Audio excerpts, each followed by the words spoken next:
But இன்னைக்கு நம்ம வந்து புனித ரீட்டா ஆஃப் காசியா அப்படின்னு சொல்லக்கூடிய அந்த புனித காசியா நகரத்தின் ரீட்டான்றவங்கள பற்றி பார்க்க போகிறோம்.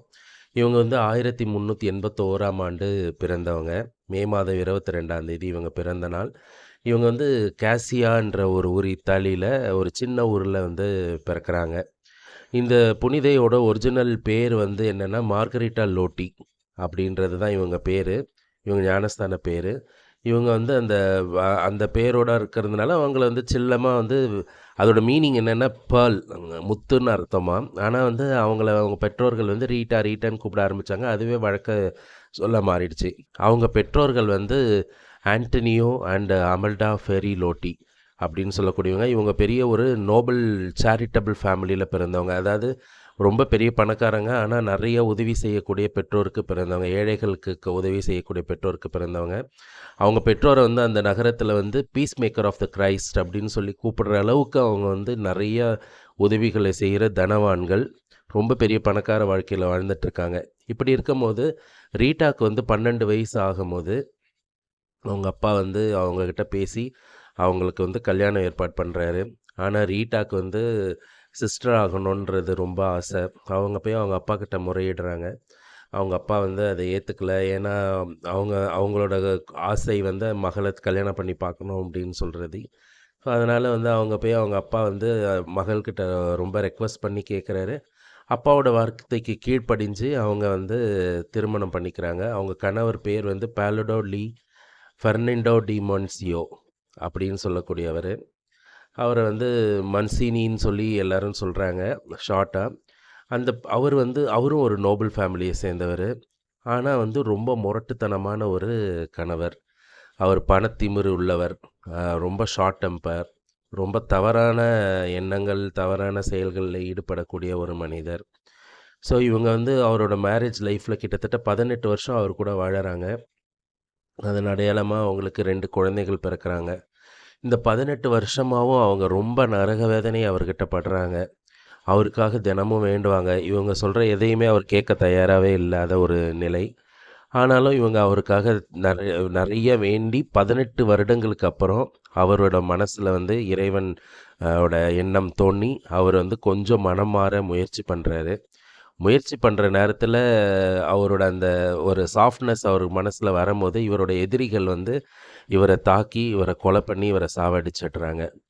இவங்க அழுதுகிட்டே போய் அவங்க அந்த அந்த இறுதி சடங்குலேயே வந்து அந்த கொலை பண்ண அத்தனை பேரையும் சொல்லி அவங்க மன்னிக்கிறாங்க.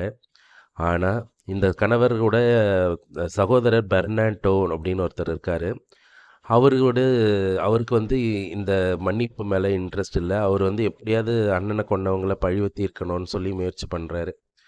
அதுக்காக அவங்க 2 பசங்களையும் வந்து மென்டலி ப்ரிப்பேர் பண்ணுறாரு. ஆனால் வந்து இவங்க வந்து அதை ஒத்துக்கல.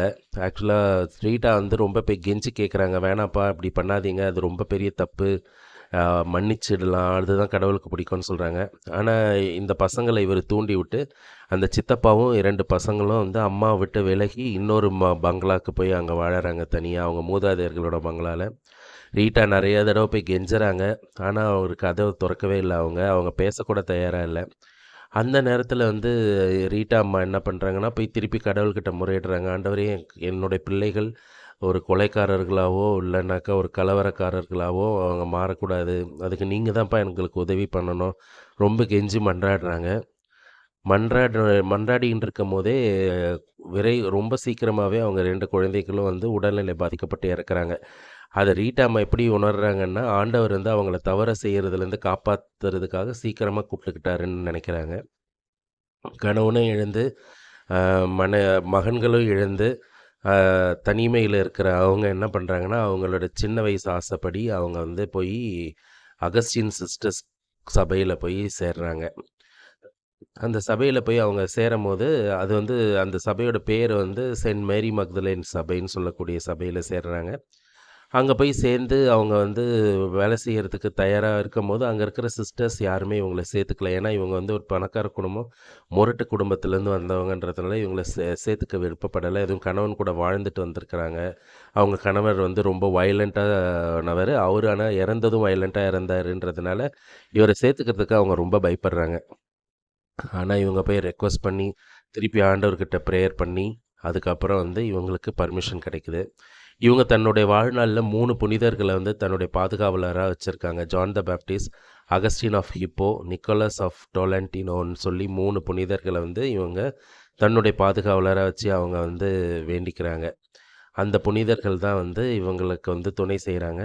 இவங்க வந்து சின்ன வயசுலேருந்தே வந்து ரொம்ப கஷ்டப்பட்டு துன்பங்களை அனுபவிச்சு கணவனோட வாழ்க்கை 12 வயசுலேருந்து வளர்ந்ததுனால இவங்க வந்து கடினமான தவ முயற்சிகளில் ஈடுபடுறாங்க.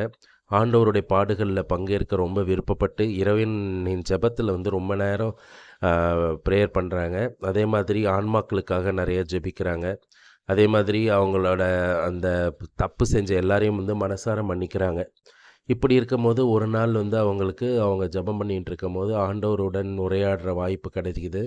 அதில் ஆண்டவர் வந்து அவங்களுக்கு ஒரே ஒரு முள், அவங்க முள்முடியிலேருந்து ஒரு முள் வந்து அவங்க நெத்தியில் குத்துற மாதிரியான ஒரு வரத்தை கொடுக்குறாரு. அந்த முள் அது நீங்கள் அவங்களோட எந்த படத்தில் பார்த்தாலும் நெத்தியில் ஒரு முள் இருக்கிற மாதிரி இருக்கும். அந்த முள் குத்தி ஏற்பட்ட அந்த காயம் அவங்க சாகிற வரைக்கும் தீரவே இல்லையாம். அந்த அளவுக்கு ஒரு ரணகலமான ஒரு காயமாக வந்து அது இருந்திருக்கு. அதனால ரொம்ப வேதனைக்கெல்லாம் உள்ளாயிருக்காங்க. அதுக்கப்புறம் ரொம்ப ஒருத்தல் முயற்சிகள் நிறையா ஃபாஸ்டிங், தொன்னை தானே துன்புறுத்திக்கிறது, இந்த மாதிரி ரொம்ப முயற்சிகள்லாம் எடுத்து வாழ்ந்துட்டு இருந்து கடைசியாக வந்து அவங்க டிபி நோயால் பாதிக்கப்பட்டு 1457ஆம் ஆண்டு அவங்க வந்து இறக்குறாங்க. அவங்க இறக்கும்போது அவங்களுக்கு வயசு வந்து 75. இவங்க வந்து 1457ஆம் ஆண்டு இறக்குறாங்க. இறந்து இவங்கள வந்து போப் அர்பன் 8ன்றவர் வந்து 1626ஆம் ஆண்டு வந்து அவங்கள அருளாளராக அனௌன்ஸ் பண்ணுறாரு. 24 மே 1900 ஆண்டு, அதாவது 1900 அந்த இயரில் வந்து போப் லியோ 13ஆம் அவர்களால் வந்து புனிதர் பட்டம் கொடுக்கப்படுறாங்க இவங்க. இவங்களோட உடம்பு வந்து இன்னும் அழியாமல் இருக்குது. அந்த உடம்புலேருந்து ஏற்படக்கூடிய அந்த வாசனை இன்னும் வந்து நறுமணம் பரப்புது. அவங்க உடம்புலேருந்து ஏற்படுற அந்த வாசனையை மோர்றவங்களுக்கே பல நோய்கள் தீர்ந்து இருக்கிறதா வந்து சொல்கிறாங்க. அவங்க உடம்பு இன்னும் அவங்க பேரில் இருக்க கோயில் கேசியா நகரில் இருக்குது. அந்த கோயிலில் வந்து அந்த அழியாத உடம்பு வந்து இன்னும் வச்சுருக்குறாங்க.